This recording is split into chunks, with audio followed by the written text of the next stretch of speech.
How does a great manager inspire not just the team but the whole football club? Well, that's a hard gig, isn't it? Because you've got to be the best manager in the most competitive league possible. And then the extra bit in Liverpool is you've got to be a man of the people.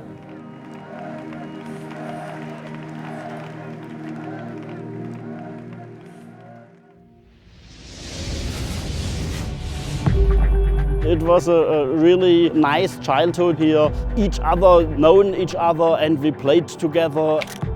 Oh, ich sagte, ich verliere meinen Job. Jürgen was the hero in this game. The people from Mainz wasn't interested in Mainz 05. That changed when Jürgen was the coach. From the moment he came here, he was aware that this is about more than just football. In Dortmund, first is football, maybe family first, but then is Borussia. It doesn't necessarily mean you have to be one type of character, but you have to be in tune with the fact that this club means everything to so many people.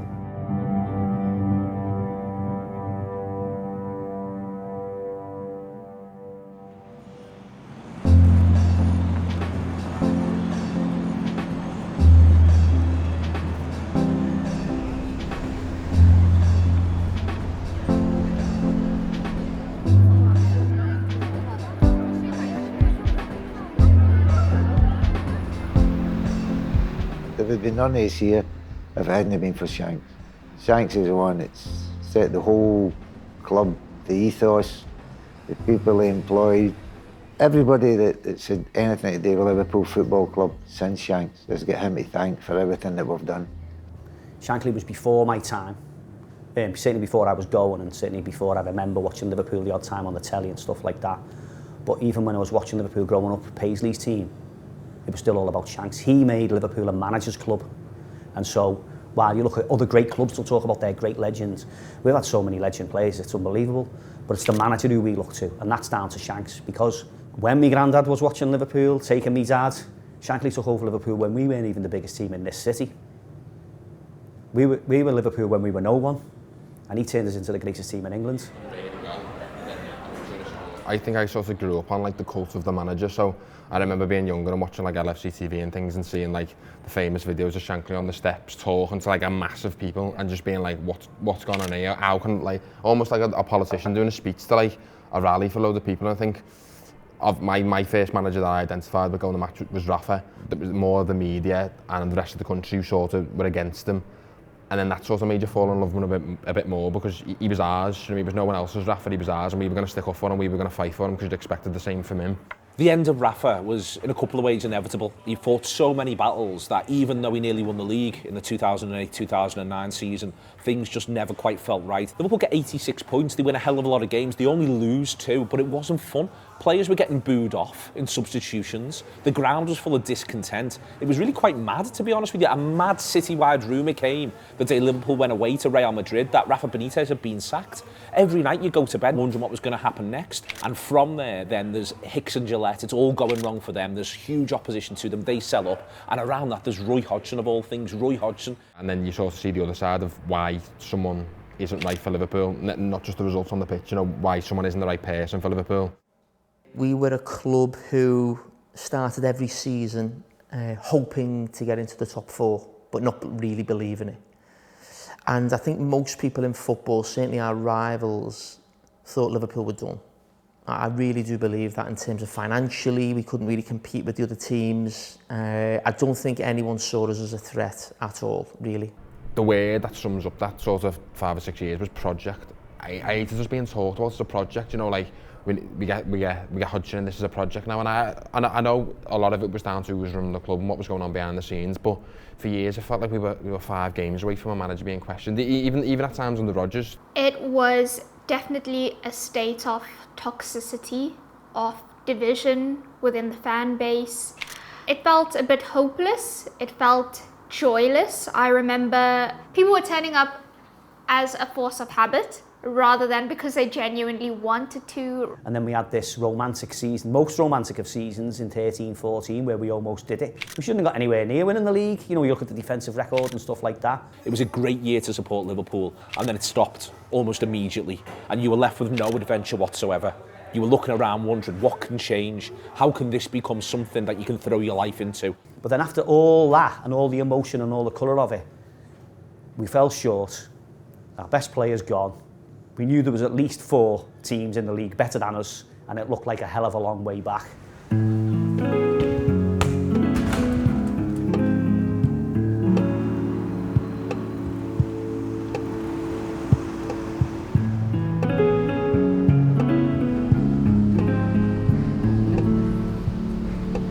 When I was young, Dortmund was a so-called Bierstadt because there were many breweries and there were steel and coal mines. You know, we had the coal mines, we had the steel mills, but Dortmund have always been a bit more, I wouldn't say reserved, but we just don't, you know, this is just in the past, so we're not that big on folklore, if you know what I mean. But of course this is deeply ingrained in people.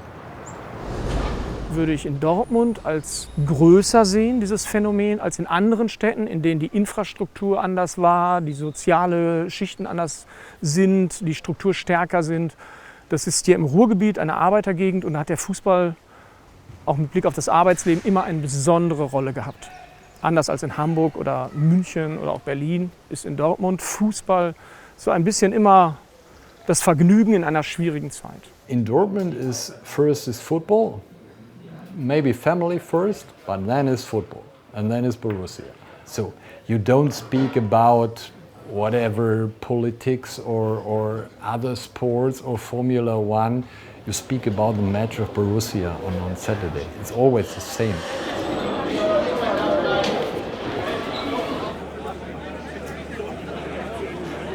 In der Geschichte der Europapokalsieg gegen Liverpool in Glasgow 66, erste deutsche Mannschaft, Europapokalsieger, Borussia Dortmund. Dortmund used to be a really big club, and then the club sort of fell by the wayside. It was even relegated from the Bundesliga, and a major reason was the region just had severe economic problems. You know, there was a steel crisis, then there was a coal crisis. Bei den 90ern mit Ottmar Hitzfeld begann eine sehr erfolgreiche Zeit. Erfolgreich mit 2 Meisterschaften, 95, 96, Champions League-Sieg 1997 gegen Juventus Turin, großer Erfolg. The team that won all these titles was basically a team, a lot of money had been sunk into the team. There were quite a few fans who felt that we're not doing it the Dortmund way, you know? We're trying to be successful by doing it the Bayern way. Ja, wir hatten auch eine großartige Zeit gehabt. Wir haben damals, der Verein ist gerade, bevor ich gekommen bin, Meister geworden und haben dann in der Champions League gespielt und haben hier den großen Fußball gesehen. Dann gab es halt eben auch den schwierigen wirtschaftlichen Cut.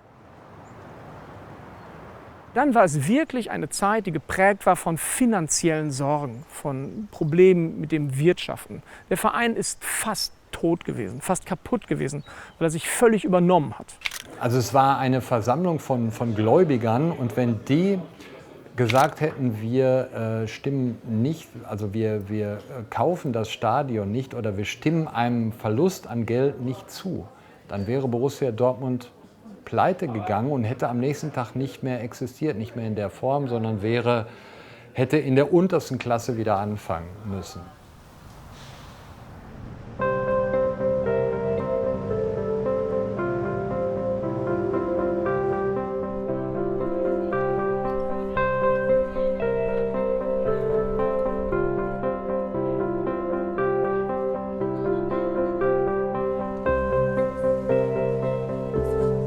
You know, in England, a carnival, this is Mainz. The people love the sun, the people love the wine, and they love good food. We love this city because it's not that big, 200,000 people, about this. It's not very loud, it's very natural, a lot of forests. It's very, very nice, very, very silent, and a lot of joy. This is Mainz.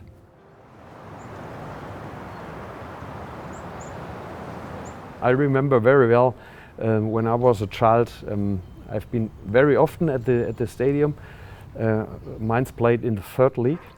That was amateur club, and we had a lot of matches, 200 to 300 people spectators, 400 people, against little cities like Bingen, Hasloch, Rotalben. I'm sure you have never heard these cities. Very, very small cities, Salmrohr, Edenkoben, and that was pure amateur football. Mainz 05 ist ein sehr regionaler Verein. Also wir sind jetzt kein Verein mit einer großartigen bundesweiten Strahlkraft. Und die Leute hier in Mainz sind sich dessen auch total bewusst.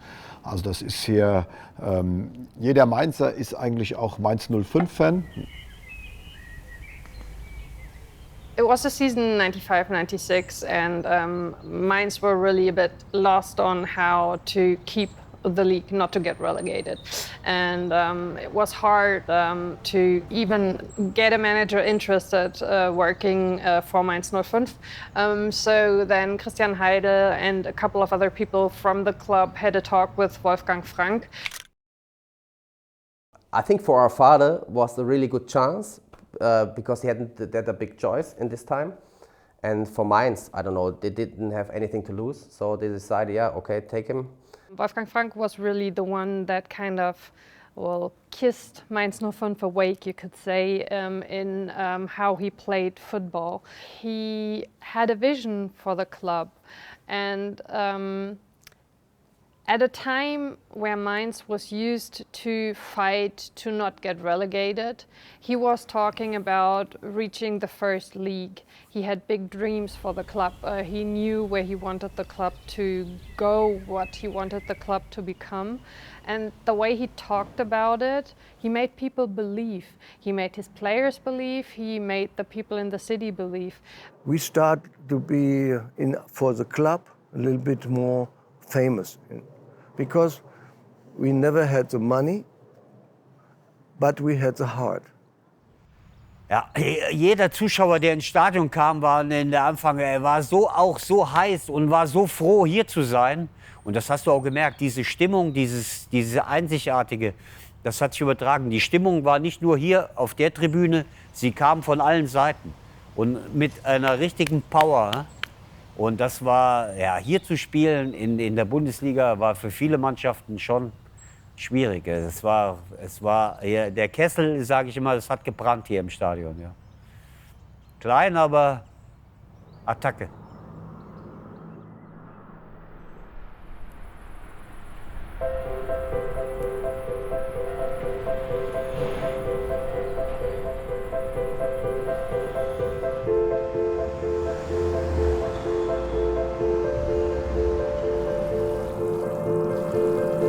Jürgen Klopp comes from here and he was the first playing on this field when we built it, and there are so much memories from that time also with him, with Jürgen.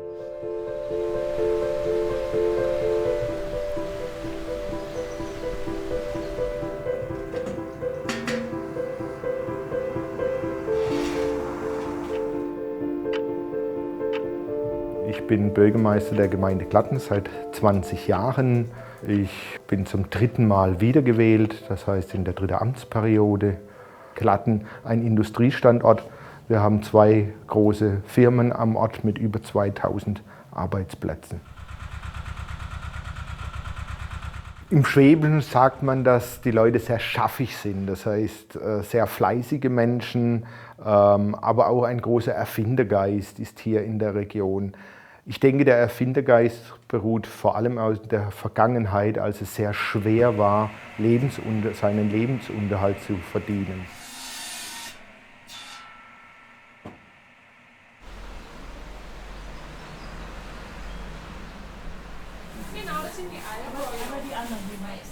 It's called Boltassen. It's a specialty of the region. It's with a noodle around it, and there's some spinach and meat in it. And Jürgen Klopp loves them.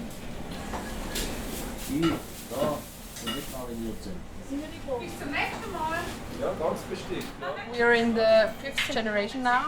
So my grandfather built it. Most of us are really hard-working people, I would say. Like, there's a Swabian say that says, "Schaffen, Häusle bauen." So most people are like, it's like working and build your own house. It's like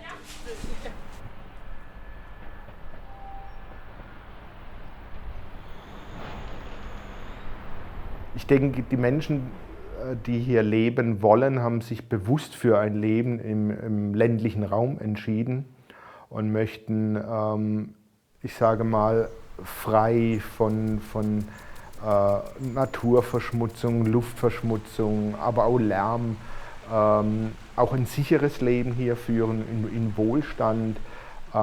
Ich denke auch, die soziale Nähe ist hier sehr wichtig für die Menschen, gerade wenn man sich gemeinsam im Ehrenamt engagieren kann, sei es im Naturerlebnisbahn, sei es beim Sportverein. It was a really nice childhood to grow up here. It was, I think, a little small paradise. It was no big city. Each other were known each other, and we played together. Das meiste, was man hier natürlich in der freien Natur machen kann, ist Sport. Also, und ich denke auch, sehr viele Menschen lieben diese Region aufgrund ihrer vielen Möglichkeiten, Sport zu machen. Outdoor-Sport, ich sage mal vom Klettern über E-Bike, Mountainbike, Fußball natürlich ganz wichtig in Gladden, aber auch. When we came from school, we played football. We got out and played football over there or in the garden of friends, little boys who had 2 wooden goals. We made ourselves wooden goals with the hammers and nails, and then we played every day. It was like street soccer. I used to play soccer in Gladden, yeah. So they have women's also for like many years. They're really successful, much more successful than the men. It's a big community, guys. Yeah, Sunday is always the meeting point at a sports place.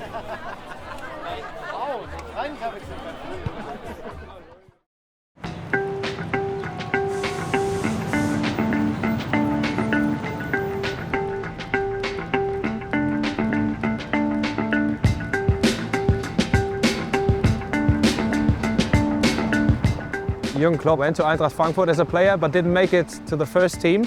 So he played for the second team of Eintracht Frankfurt, and there he met with Michael Gabriel. And he went to amateur side Viktoria Sindling. Ramon Berndroth was his coach there. And after Viktoria Sindling, he went to Rot-Weiß Frankfurt, and there he met with cult manager Dragoslav Simpadovic.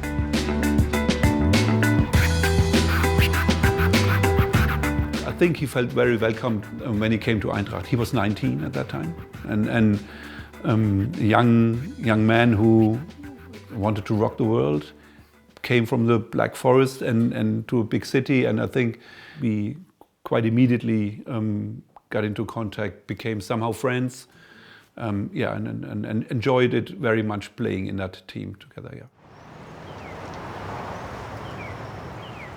Viktoria Sindling, yeah. It was in the midst of the season. They were at the bottom of the league, and they called me, Ramon, we fired our coach. Do you do it? Will you do it? I think it was my first phone call from one of the players, and this was Jürgen. And Jürgen said, okay, hi coach, but when will you start with training? And I said, we have no winter break because we're at the bottom of the league. So we start, let's say, 11th of January. And he said, oh, I cannot start with you because I'm with this Hessen-Auswahl in Egypt. And I said, oh, Jürgen, sorry, there's no chance. You start with me, and there's no Hessen-Auswahl. And we discussed, very good, very fair. He said this, and I said no. And then at the end I said, okay, coach, I'll be there. Well, when it starts. That's typical for him. Ja, wenn er zum Vorbereitung kam hier zu der Rot-Weiß, dann habe ich den richtigen Klopp kennengelernt. Sehr stark, kopfballstark, sehr schnell und der eine, der immer wieder eine gute Atmosphäre in der Mannschaft machen konnte. I'm not sure if I would call that leader, but he had a say. He was making people aware of him, and he wanted to have the ball. But he was never, if someone played the ball too hard, or if someone played the ball not in the right direction, with, he never was like, oh, fucker, und something like that. No, he was, come on, next try. Wo die Vorbereitung begonnen hat, also hat immer wieder wunderbar gemacht, ja, gell? Mit seinen Fähigkeiten, gell, die kannte. Gell? But definitely the limitations in technique were obvious. So he had to leave Eintracht after 1 year, which I thought personally was too quick. He went from a second team to a first team. And we had our own spectators, sometimes 300, 400 or so. There was atmosphere in this. And when he played for second team, there was never atmosphere. Nach den 4 Spielen, die gemacht hat, und der war nicht so gut, ich habe den versetzt in die zweite Mannschaft. Und dann nach den 3 Spielen in der zweiten Mannschaft sagt der Trainer von der zweiten Mannschaft, der sitzt bei mir auch auf der Bank. Oh, ich sagte, ich verliere meinen Job. Und dann also habe ich dann wieder in die Vorbereitung 2 zurückgeholt bei der ersten Mannschaft. Und Jürgen hat aus diesen 2 Dingen, diese 4 Spiele, die nicht so gut waren, diese 3, 4 Spiele, die in der zweiten Mannschaft nicht so gut, hat er so Kraft also, genommen, dass er alles gegeben hat, dieses Mal der Weg nach oben ihm zu gelingen.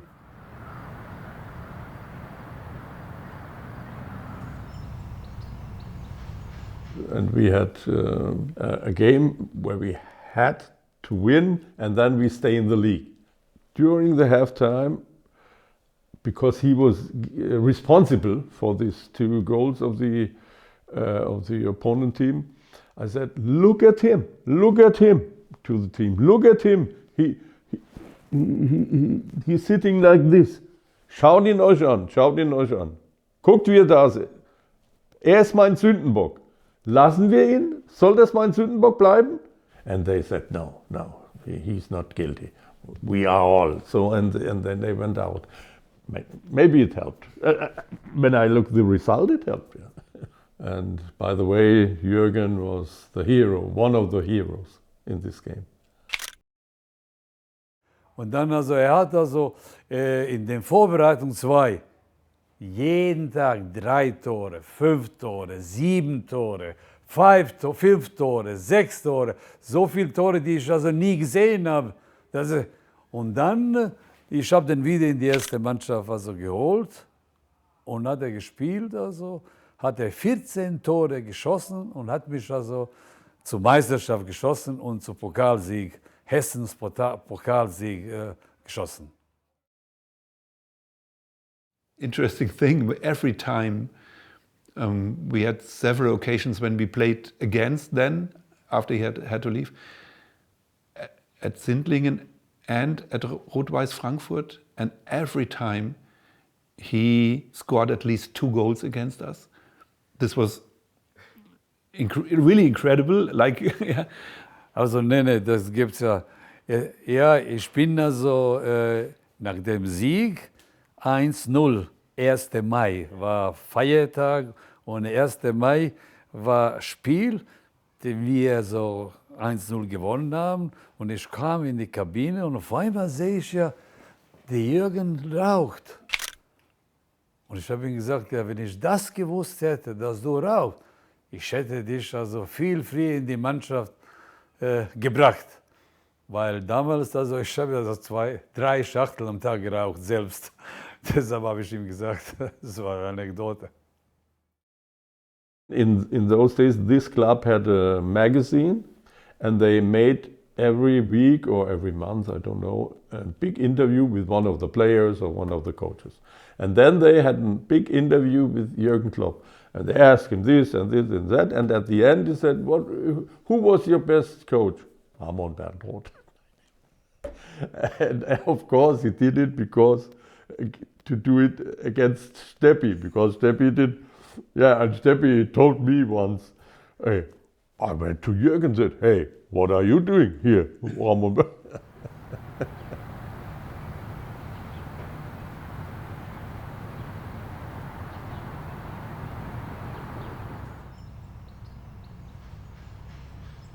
Mein erster Eindruck war, ich kannte ihn, weil früher musstest du eine Aufstiegsrunde spielen, von der 3. in die 2. Liga. Und er spielte bei einem anderen Verein. Er spielte bei Rot-Weiß Frankfurt und wir haben gegeneinander gespielt. Und er war lang und dünn, small. He was running und immer hier dieses, der verrückte Blick, hatte er früher schon gehabt. My first impression was it's like a Californian college boy. He was always smiling, but he couldn't be serious on one side. But being on the training place, he was a fighter. And after some weeks, I think after some weeks, he was a leader of the team. He was not the captain, but he was a leader of the team. He wasn't the best kicker I've ever seen. He was more or less medium. It was enough for the 2nd division, but he wanted to win. Whatever it takes, he was fighting for this. He could be very, very angry, really angry, and if he didn't fit with a decision or he made his own mistake, he was really angry. Ja, er war mit Sicherheit nicht der feinste Spieler unten mit den Füßen. Aber er ist marschiert, er hat sich überall reingeknallt, er hat auch viele Tore geschossen. Er hat in einem Spiel mal in Erfurt, hat er mal, glaube ich, 4 Tore geschossen. And suddenly the Hamburger SV wanted to have Jürgen Klopp. And in this time, the manager of Klopp, Robert Jung, he said, if Klopp go away from the club, we change the club, I will change too. Und dann irgendwann, warum auch immer, ja, ist er hinten als rechter Verteidiger gelandet. Aber er war immer bereit und motiviert. Ja? I remember very well that he was very aggressive and very loud, but only because of his passion. And every people, every spectator, every team colleague, his coaches, they felt this is just because Jürgen want to win. Jürgen want to be in the best team. Jürgen want to be on the winner's side.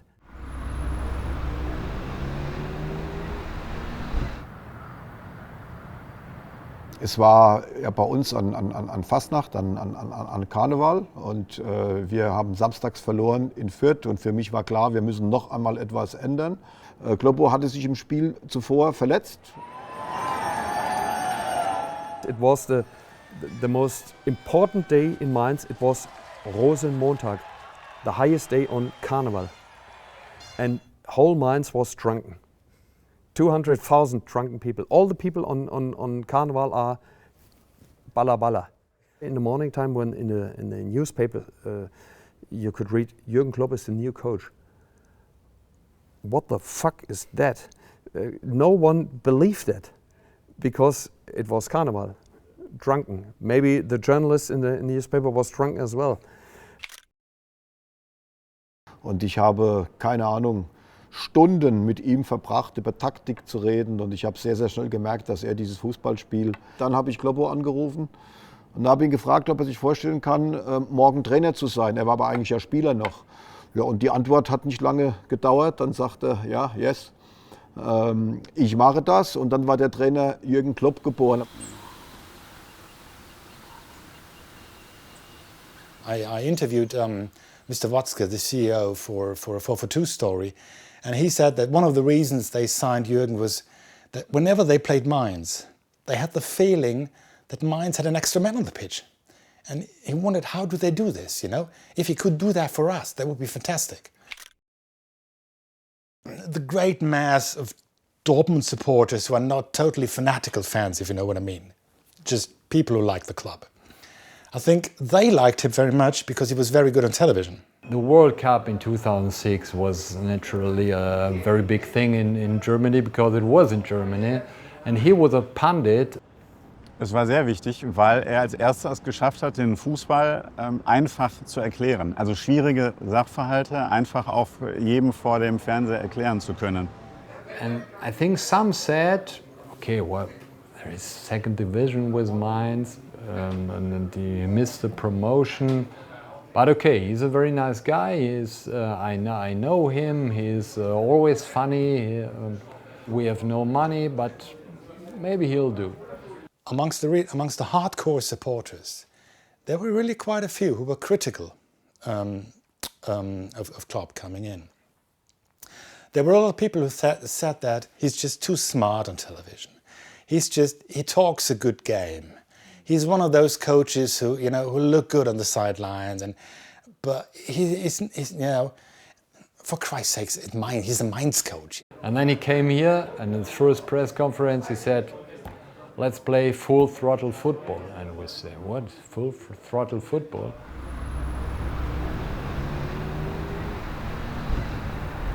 My first year, which was the difficult year, where everyone says after you nearly won the Premier League, it was always going to be tough that next year. They sold Luis Suarez. I think Studge was injured, so all the goals had come out of the team. We'd made 6 or 7 new signings. So I think the only 3 or 4 players in that season that performed were Felipe, Raheem, Jordan. The 3 that knew what the club was about, had been there, and everyone else was just kind of trying to find their place within the group, within the squad. What it seemed like at Liverpool at that time was that everyone was pulling in different directions. There was this notion of the transfer committee buying some players and Brendan Rodgers buying others. There wasn't clarity. There wasn't the idea of this is what we want this football club to be. This is the way in which we want to play. All of that appeared to have gone out of the window. What we needed was a sense of real purpose, a genuine idea, one idea that everyone could coalesce around. It was one of those things really where you sort of like, who would you like to be the next Liverpool manager? And before we got Brendan, it was like, we'd love Klopp. And it was almost as if we'd get him. No, that's the state the club was in, as if Liverpool are big enough or good enough right now to get someone like Klopp. Because quite clearly, that was the coach that everybody wanted. That's the manager who every club in the world would take. I felt at that time Liverpool needed a real energetic manager where his life and soul was going to be put into Liverpool Football Club, because it wasn't a case of coming in and buying 3 and 4 players and everything would be all right. This was a proper reset for the club. It just felt like a really big moment, and it felt like it needed a manager with that sort of passion and energy. Everything about Liverpool at the time that the call was made, and everything he offers as a manager, so what Liverpool needed, what he offers, made sense, it aligned. He spoke to his family, he spoke to his assistants that would be coming over, he spoke to his closest friends in football, and everyone was like, this is a no-brainer. Like, we know you wanted to take a longer break, but this opportunity might not present itself again. And he felt a little bit like, if this does happen, is it going to be too much expectation to place on one man's shoulders? And does he actually know what he'd be walking into?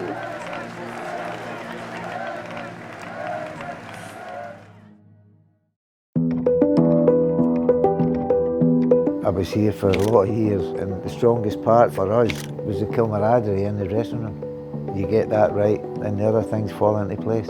The biggest thing was that he was having so much fun, and we were having so much fun working with him. The way Jürgen Klopp had been leading and getting people excited as a player, that worked even better as a coach.